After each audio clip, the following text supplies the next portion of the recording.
Welcome to the Tech Egg. Don't get scrambled. Enjoy the video. You start by confirming the essentials. Make sure device clocks are synced to NTP because key exchanges fail with clock skew. Once done, check that your app version supports end-to-end encryption and that you have the necessary account or admin access to view keys. Next, export or display the public keys or fingerprints for both ends so you can compare. You need these facts before changing anything. They prevent wasted steps and give you a baseline to confirm successful rekeying. You now trigger a fresh key pair generation or a rekey operation using the app's secure mode. While it runs, make sure the new private key is stored in a hardware-secure enclave or protected key store rather than plain storage. This is why the rekey matters.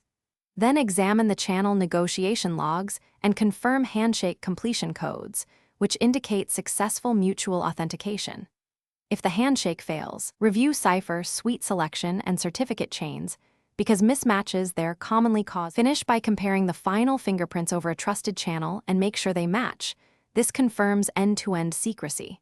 Once matched, perform an integrity test. Send a signed non-C and verify the peer's response to ensure messages are properly encrypted and authenticated. If something goes wrong, rotate keys again, clear any corrupt key stores or caches, and restart the messaging services.